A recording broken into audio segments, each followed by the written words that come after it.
what we gathered from the assets and the accounts were very, very, very difficult, very heavy.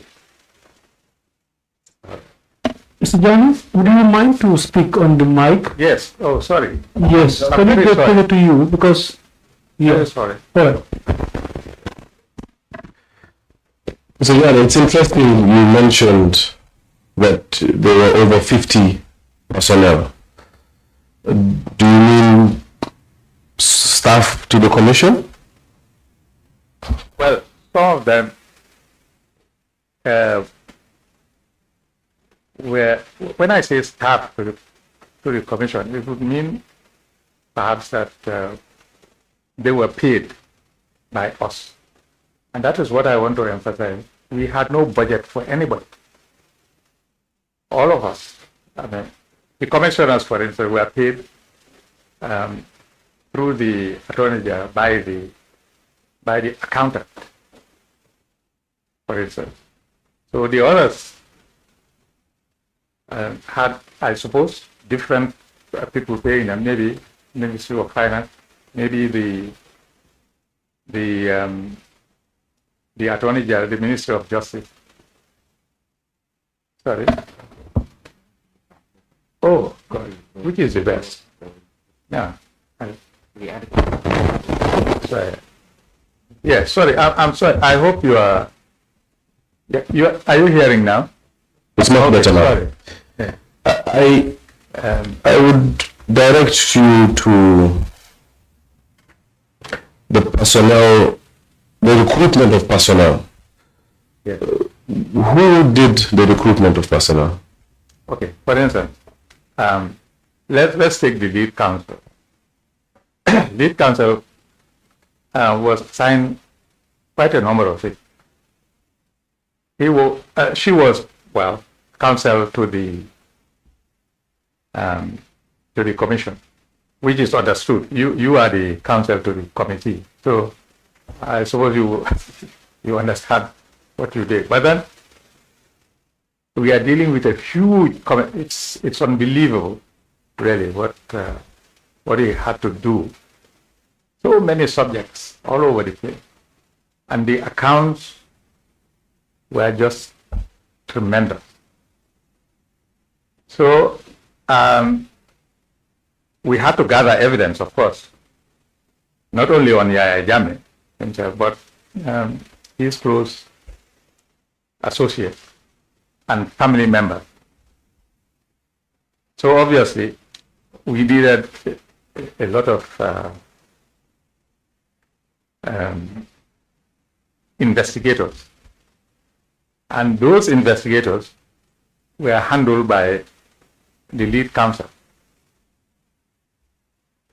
We never contacted the investigators directly.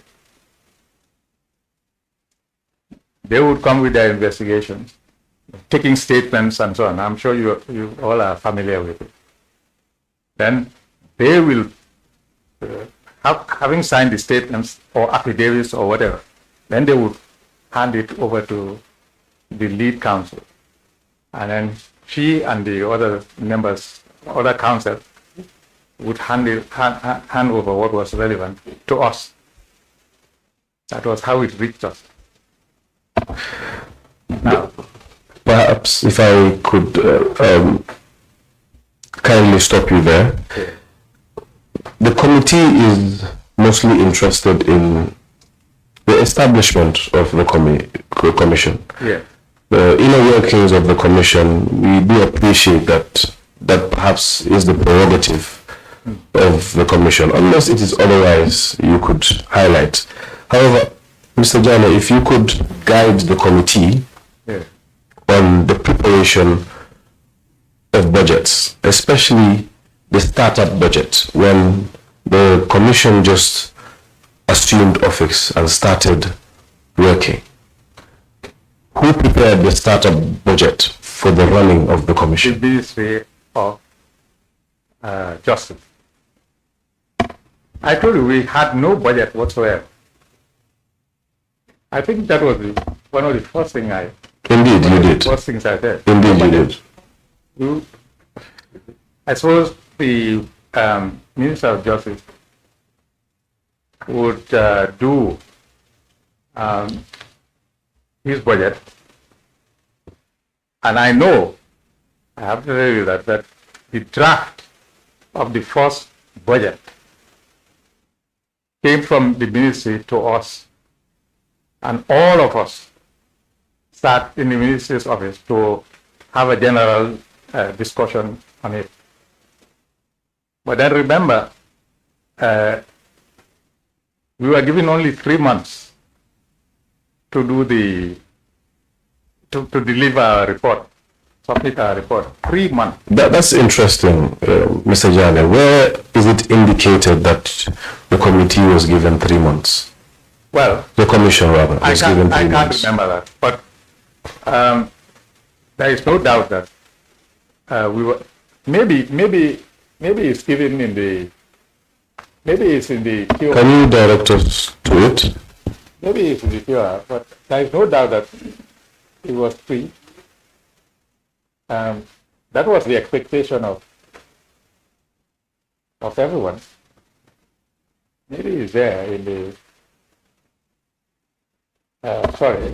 So if we could look at clause 8, the last page. Sorry, 12. Clause 8. 8. Okay. That should be the last page of the notice before the annex or the schedule. Yeah. Well. Right.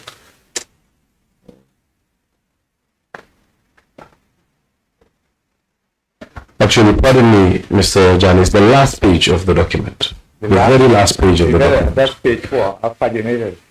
So you have the following.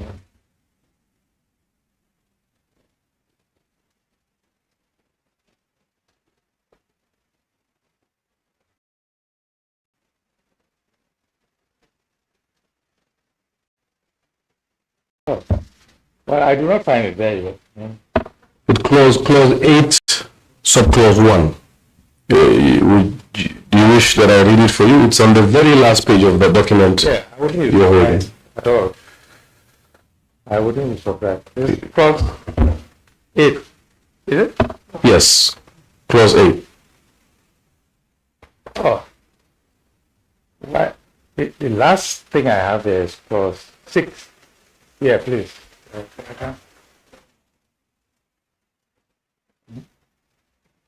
Is it? Have you seen it? Ah, okay. Okay, it's after the schedule. Yes. Yeah. Okay, duration. Ah, it's right there. The commission shall complete inquiry with a period of 3 months. That's it. I was sure we had to. Yes, if you could speak into the mic. Yeah, Mr. but then nobody knew how long this was going to take. And then just look at the report. Sorry.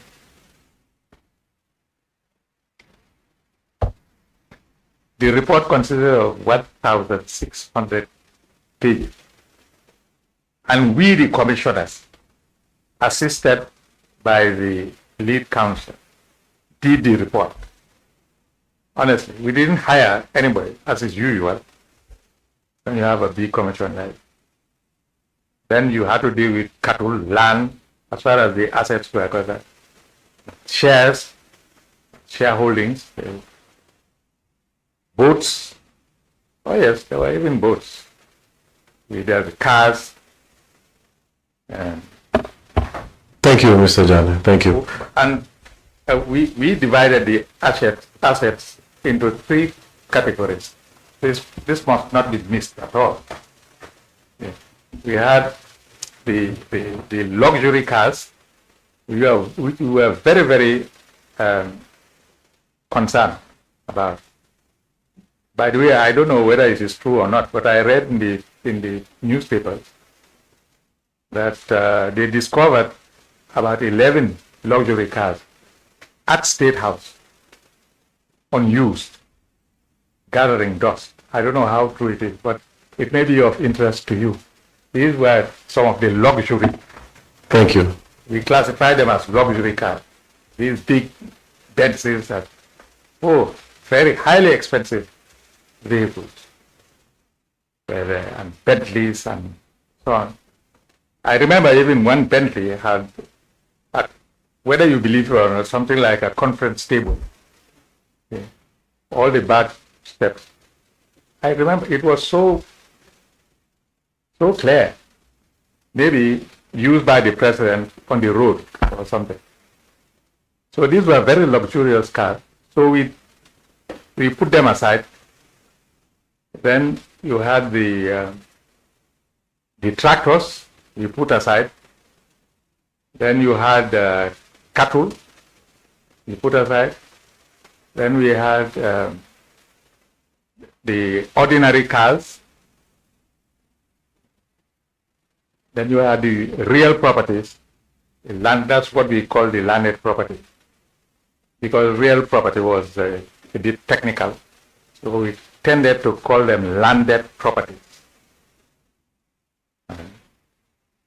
And then the shareholdings, big amounts of money with regard to the shares in some of these expensive companies. Those are basically the assets. Thank you. So when one talks of assets, I've seen that all over the newspaper. They simply talk of the landed properties. No. It's very different. These are the categories Definitely. of assets. So in fact, let me say this.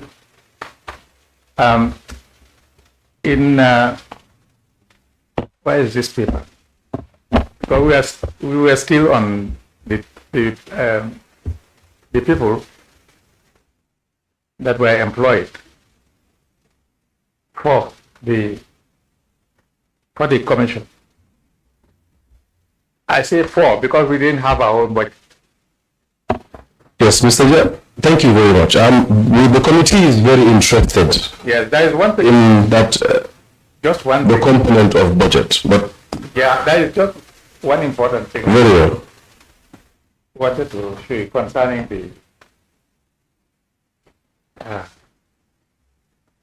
sorry, can you give it? Concerning the personnel 1 and 2. You have it? Okay. Now if you look at 1 and 2, volumes 1, it's volume 1 really. Of the report. Volume 1 and 2 are in this put together. Now, For the record, the witness is referring to volume 1 and 2 of the report. yes. I don't know whether you have, but if you look at acknowledgement, right at the beginning, you have acknowledgement. Acknowledging, saying brief remarks as to those who are employed. You will find the number of people employed. That is where you will find this huge number of people employed by the commission, generally speaking, but by the relevant officer, namely the lead counsel, and the names are there. Those who were among the people with the lead counsel, and then the section, and it's there, the people who were with the. So that will give you a good picture of the huge amount of Number of staff. yes. Thank you very much, But Mr. not Jeb. paid by us. They were all paid by or through the government finance, probably in consultation with the Ministry of Justice, but government, definitely. So the understanding the committee has from the previous witness, the committee's foremost witness, the Minister of Justice, the current Minister of Justice, Oh, I see. Yes. the understanding of the committee is that the commission recruited personnel from a vast majority of places, including public service and private service. And those staff that emanated from offices within the public service continued to be remunerated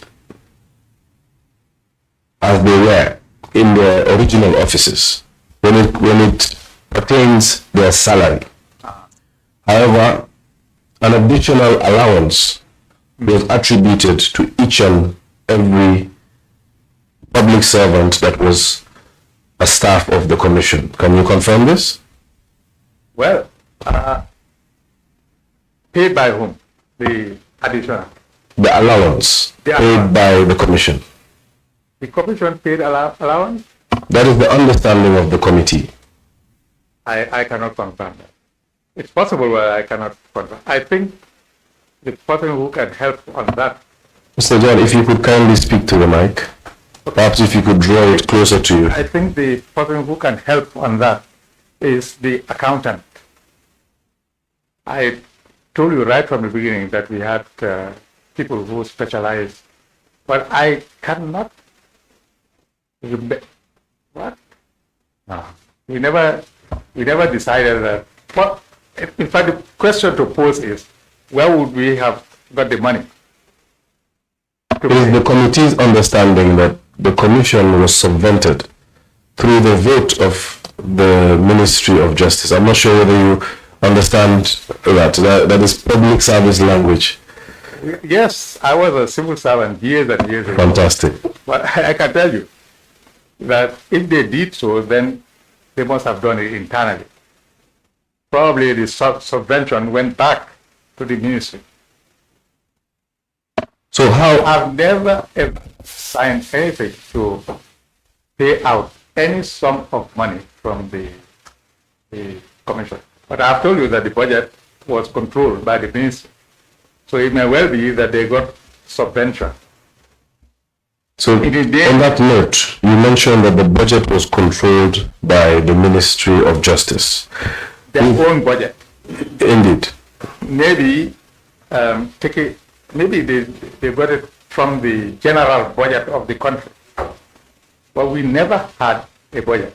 One thing though, I've told you that right at the beginning there was a draft coming from the Ministry of Justice, which we all start, including the lead counsel and the secretary of the commission, who was in fact also an accountant and owning a teaching institution somewhere, Wolof or something. Yes. We sat down. We said, okay, this is what we need. This is what we need. But then, at that time, we thought the commission would take only 3 months or more, or a bit more. Of course, we were aware that we could ask for extension. But I swear that nobody could have done that commission for less than the time. That is understood. So, Mr. Janeh. well, where we stood, from our own understanding, that was what we, and then the budget, the draft budget we discussed there must have been taken to, I don't know who, maybe the Minister of Finance, maybe the cabinet generally. And they decided to incorporate it somehow. I don't know how, but they would know how.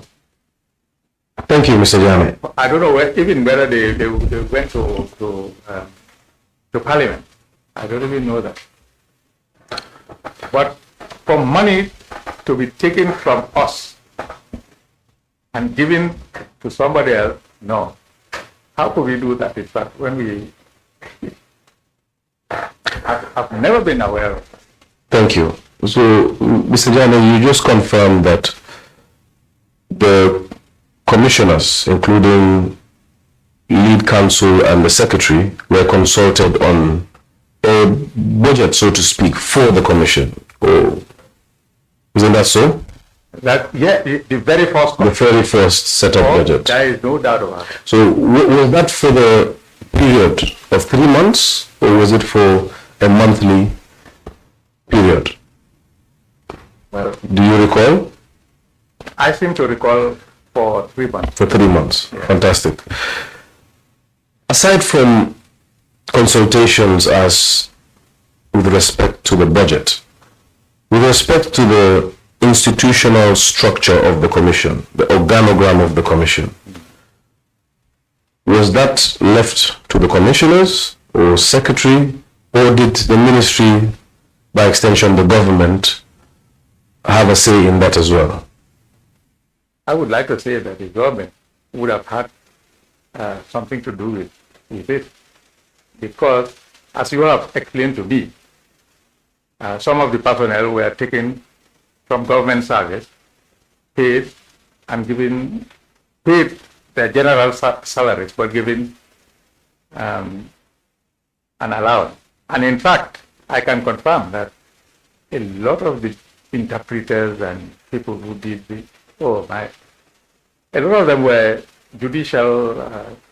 were officers from the judiciary of the Gambia.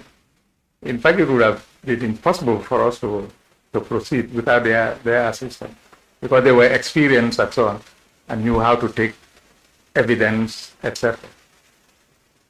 And they helped a lot. How they were paid, I don't know. But I think they must have had a general salary. And as you said, given an allowance.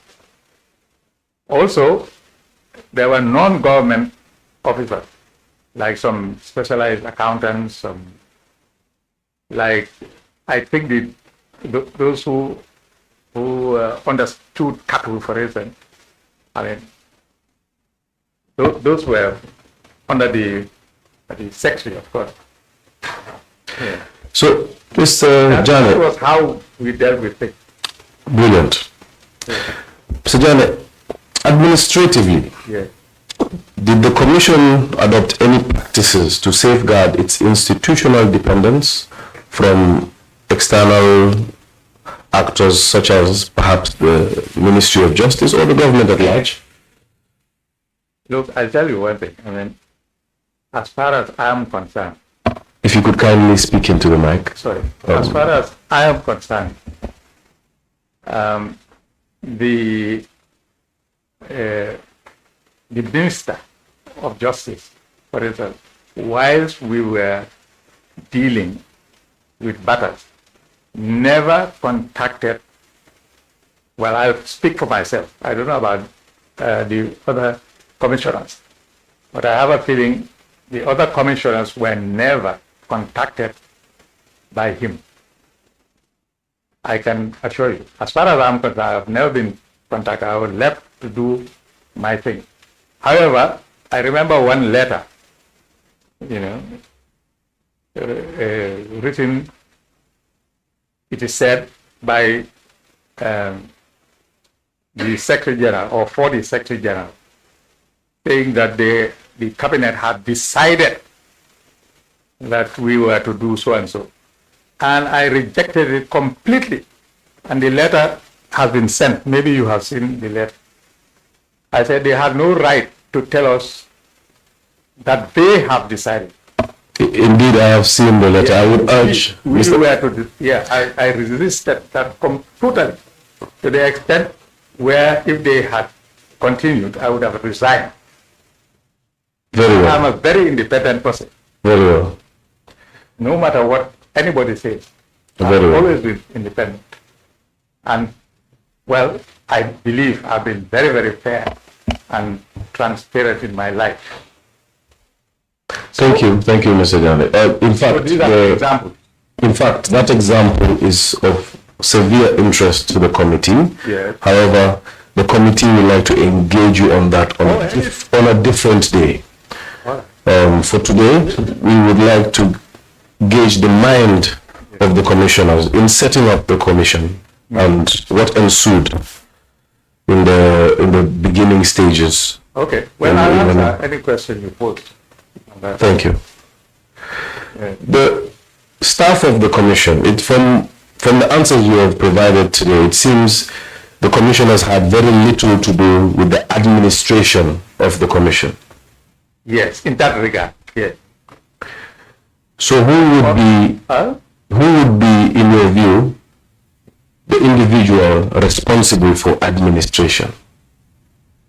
No, there was no administrative officer as such, but we had a secretary. And the secretary was assigned quite a few things. He did the normal work of a secretary, which I don't think needs elaboration. Oh, on the contrary, Mr. Janeh, we would benefit from some context. Okay. Please elaborate the role of the secretary. Yes, or any question you may wish to pose. Now, he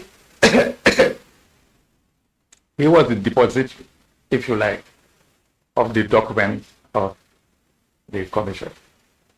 All the documents, although we had some of the documents, of course, that were copied to us from government, from some other people, he was the depository. And I told you already that he got his own office where he kept the files. It's obvious he was the keeper of the files. Now, when we required a file, he would bring the file. Also, he was the court clerk, if you like. I'm using the word court quite liberally, if you like. Whenever we were in court, he or his deputy would sit with us, give the oath, more or less as the clerk here is doing, yeah. And then, of course, the exhibits and so on, there were so many exhibits, so many. Oh, by the way, before I forget, I don't know whether the commission is aware of this. The Americans were so good, and it's written in the report, that they came, well, through official channels. If I may, Mr. Janeh, that issue is also of very... Okay, I didn't know. It's of interest to the committee, okay, but we will shelve it for a later date. We'll shelve it. Yes. I didn't know that. If I may ask... Sometimes I say some of these things because I have this feeling that nobody had time to read all the documents of the commission. So something must have escaped some people. I know that some people love to read, and maybe one or two read the entire report. It is 9 volumes. But I have a feeling a lot of people, including journalists, who've shown a lot of interest, never read a page. Some people did not read even a page. That's why I'm elaborating sometimes. That's fine. Perhaps there's some missed. Indeed. And you are entitled to that, but we will have an opportunity to address those issues extensively. Perhaps we are the lucky few in the nation that have read the entirety, yes, or a large portion of what is available. Pardon? Congratulations. Thank you. Thank you. Because I can put my heart on the floor that maybe, I don't think you have more than 20 people who did what you did, the entirety. But that's your job. That is indeed our job. Yes.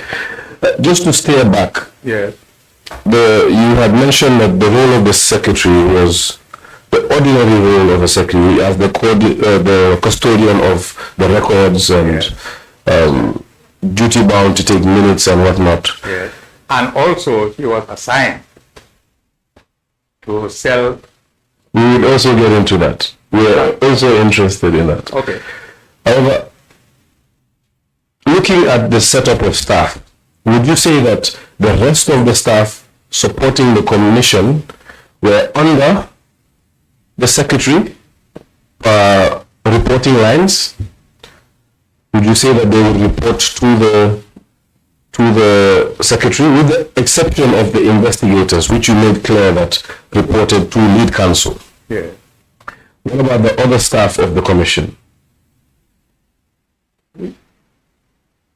I mean, I've made a division between the secretary and the lead counsel. Now, whom are you referring to? Because if you want to elaborate, I'll have to make reference to the acknowledgement, because that shows everything. I can't remember. By all means, make reference to any document you wish. As I said, report volume 1 and 2. But for our purposes, only look at volume 1. But they are in the same book, volume 1 and 2, all right? Now, if you look at volume 1, there is an acknowledgement happily stating all personnel there. I'll give you an example. A few of us are ever given the opportunity or occasion to serve our country. Okay, let's do that. Many commissions of inquiry preceded this commission. However, no other commission is yet to be confronted by a task of such magnitude and complexity as is apparent from the report. Remember, this was before the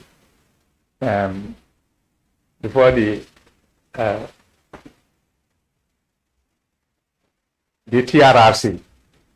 I acknowledge, in fact, that the TRRC was bigger and greater. That's why you had, I think, 9 of them, and that's why perhaps you had the TRRC Act, and that's why perhaps they had so much money flowing from outside and being well equipped.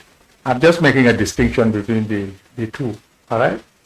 Now, our thanks go to Honorable Attorney General, Minister of Justice, Abubakar Tamedu, for appointing an independent counsel to the commission and for the important support and input of his office, led by Solicitor General and Legal Secretary Cherno Mane. That was I don't know whether he's still there. Sorry, Cherno Marina. Okay, in the administrative aspect of the commission in terms of both human and logistical support. Mr. Janneh, if we could skip to the 5th or the 6th paragraph. Yeah. The one that begins with, we thank the IG of police for providing a team. Pardon me. If we could skip to the paragraph following that. Yes. The secretariat was headed by Al-Haji Mamadi Quran and later by Ramatullah Sar. You know, that was some kind of problem. And we will get into that. Yes. But for now, can you go on? Gratitude goes to them and their colleague Fatu Drame, Kumba Juf. And there is a whole list there. I will not bother you with going through the whole list. So all these people work under the secretary. The secretary, and therefore under the commission, without us paying them. They got their pay as you described yourself. Except for the secretary, of course, who was not a public servant. Oh, the secretary was specially appointed by the president. Indeed. It was the president himself who appointed the secretary. Indeed. Okay, but you can see so many people there. To the surveyor, Buja JANNEH, the technician, Dauda Gay, Ibrahima Drame, Tajan, the consultants, there were several consultants, accountants and so on, Sankung Philot and Bakari Sanyang. That's fine, Mr. Janneh, that's fine. Thank you very much. Thank you. Okay, but that's with regard to Mamadi. Yeah. And then you had the other council. It wasn't only the lead council that helped. Yes, council was. You probably had 6. A team of other council. Yeah.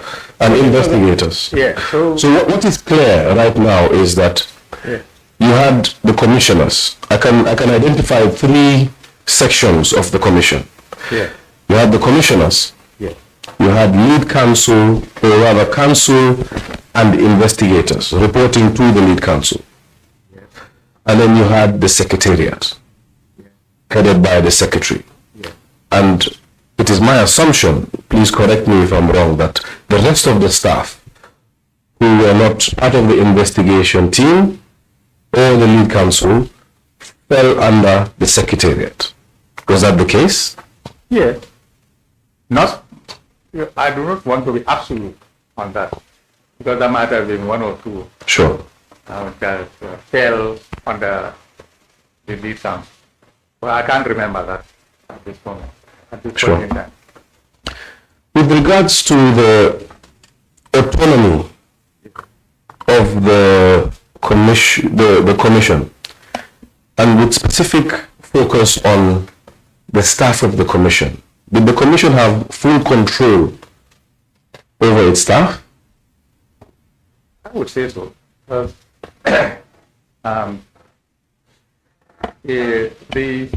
There were reports here and there from the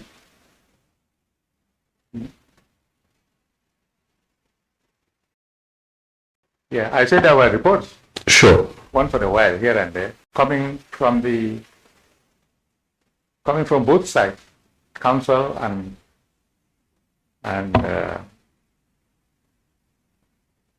secretary. So you confirm that the commission generally had authority, if I've compared that way, over everybody appointed to it or allocated to it? Not every, I've said no, not everybody, because some of them were consultants. All right. The secretary, for instance, might have had a contract, or whether oral or written, with a person to act as consultant. And when that was done, we would of course be informed. But he carried out the administrative duty, not the commission. Let me tell you here, the commission was extremely busy. Extremely. We worked, and I tell you, when I say we worked from 1 to 4 o'clock, sometimes after 4, for 5 days a week. In between, we had to have meetings, write-ups, reading, plenty of reading, because the exhibits consist of thousands of papers. Thousands, I can tell you that.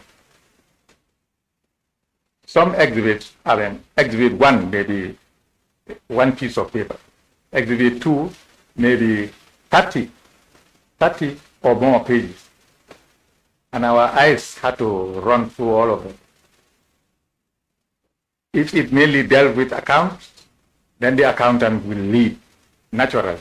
If it had to deal with a bank, the bank would lead. If it had to deal with law, the lawyer, and I'm talking about me, would lead, but assisted by the lead counsel. This is how it works. Fine. So in some meetings, the lead counsel would be present if needed. In other meetings, the 3 of us would deal with matters, including queries, including all sorts of things. Thank you, Mr. Jammeh. Yeah. As chairperson, and if your knowledge would extend to the other 2 commissioners, were you required to declare any prior professional or institutional affiliation that may have created or any perceived conflicts of interest? Where you were required? Whether you were required to disclose any affiliations Required by whom? by the appointing authority. Well, I suppose all I can say is that as far as I am concerned, I didn't have any see any document or something that do this, that, or the other. And let me stop. It was probably done entirely by trust. Because if you look at my CV, you will see why. You know, if you want me to spell it out, I'll do. Although I have spelled it out already in the document. You may still go on for the record. Yes, I'll do so. Oh my! First of all, as I explained just now, as a little boy, I worked at the lab. This was a long time ago. But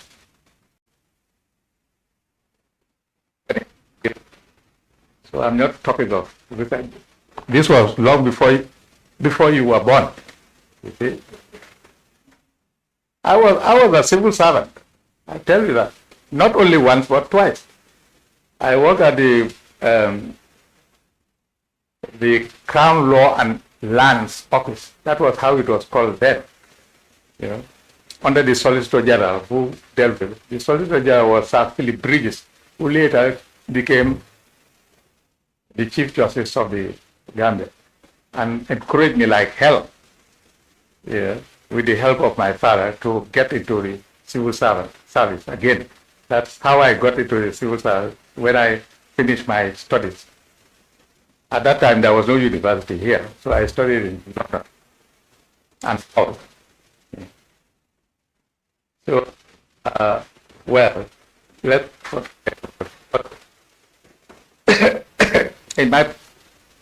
I practiced as I became master and registrar of the High Court. In fact, I was the first master of the High Court, civil servant again, if you like.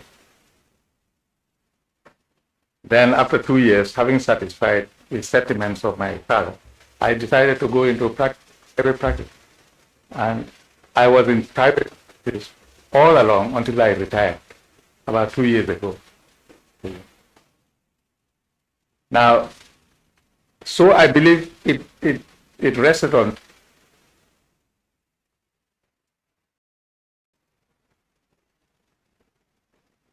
the Executive Committee. I was.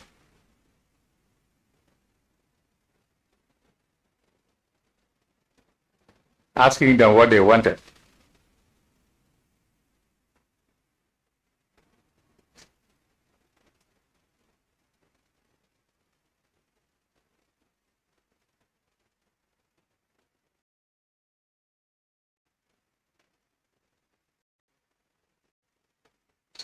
As the people going around, that was very important, and people were waiting. We went from here to Basse. I was handling the western region here. That is up to the end of Fuji from here. Some other people were dealing with Banjul. Fantastic, Mr.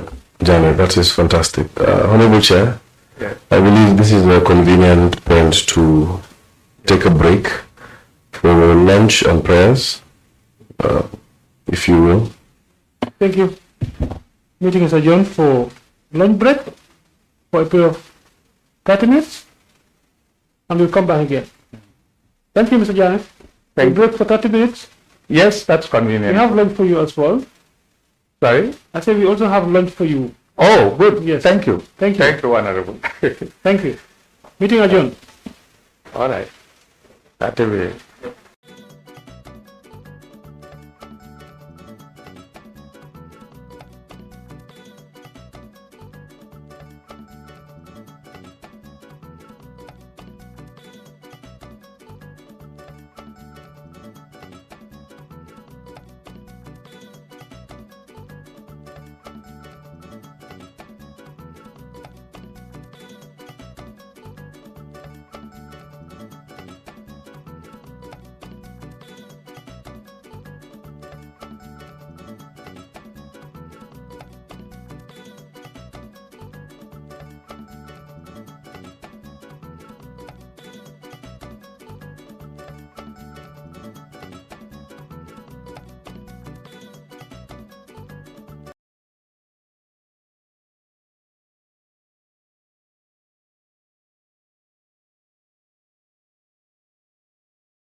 Chelsea already out, having lifted a trophy this season, the Europa Conference League.